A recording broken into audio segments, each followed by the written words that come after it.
Today I want to give you 4 tips to building a trustful relationship. When I mean trustful, I mean full of trust, a relationship where your teenager, the student that you care about in your life, they still trust you. That's something that they grow up with. They grow up with the trust as a child because you were a caregiver, and you gave them that love. That's something that they've naturally had in their life, but now that they've grown older, now that they've grown up, they've become skeptics. They've become cynical. They've been burnt, and they've been hurt by people, and so they have a wall around them. And so no matter how hard you try, even if you've done the best job in the world, it's not even necessarily your fault that the trust has eroded away throughout the years of a relationship. So first of all, talk about the why and the how of decision making. It can be so easy. I do this all the time where I just make a decision because something needs to get done. That we get into that parenting mode, that task mode, and decisions have to get made. You know, we have to figure out which ball team we're playing for this year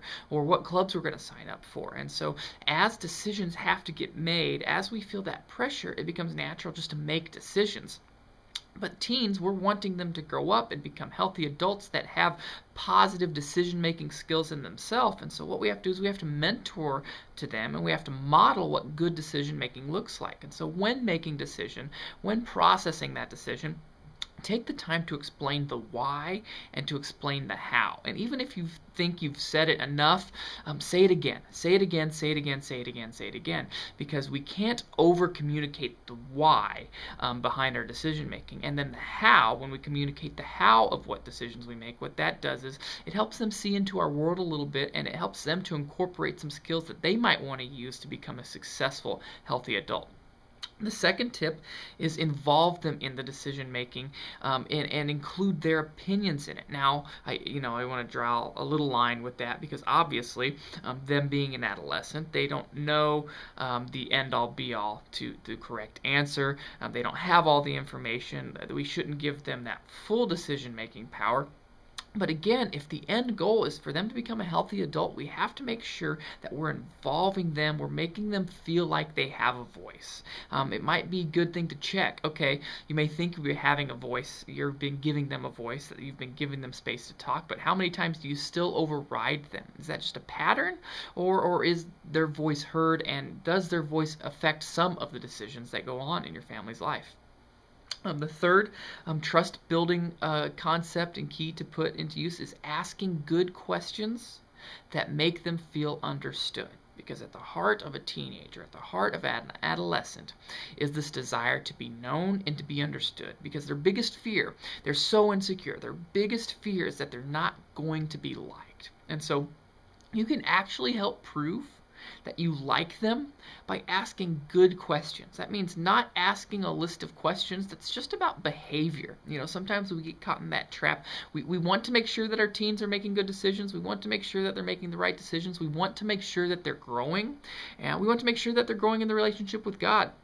But our questions sometimes can be more about what we want to know and not about who they are.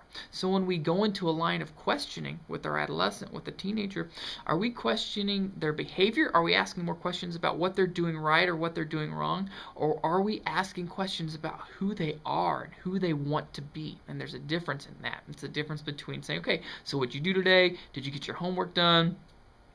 What did you decide to, okay, what's your biggest hope right now? What's really worrying you? What's the latest dream that you had? What was the last time that you talked to a friend about something really meaningful? Asking questions about who they are helps them feel understood. The fourth tip, and this is probably the most important and the hardest for all of us that are adults, is to not fake knowledge. Do not fake knowledge. Do not fake like you know the answer if you don't have the answer. Because again, teens, they are marketed to. They see so many commercials, and this sounds stupid, but they have so many commercials thrown at them that subconsciously they could filter out all of the crud, all of the lies that are coming to them, just because each day subconsciously they have to wade through thousands of different people, thousands of different messages saying you need to do this, you need to do that. And they have that same filter when it comes to you.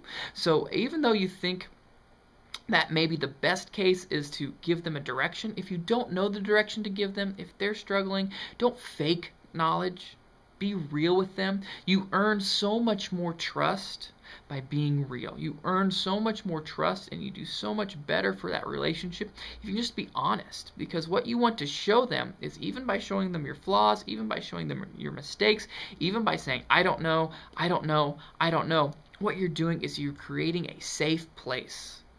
You're creating a safe place because ultimately they don't know. They have questions, they have doubts, and they want to know that they can come to you and that you're the same type of person as they are. They want to know, they want to relate to you as somebody like them, somebody who has questions because they don't have it all figured out. And when we, the adults, act like we have it all figured out, we divide that trust. We keep them from trusting us, because who wants to trust somebody that's got all the answers? Who really wants to open up to somebody that knows what to say all of the time? What we really want is we want somebody that can relate to us and relate to our doubts and relate to our questions, and that's what lets us trust them. So again, just to kind of recap, the 4 ways to work on building trust in a relationship with your team.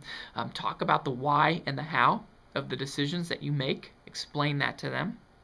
Involve them in the decision making, give them a voice, ask good questions that make them feel understood, not just behavior modifying questions, not just questions to figure out what they're doing right and what they're doing wrong, but questions about who they are. And then don't fake knowledge. Again, if you don't have the answer, share that and be honest with it, because what they're looking for is somebody who is real, and that's who they're going to trust. They're going to trust somebody that's real with them.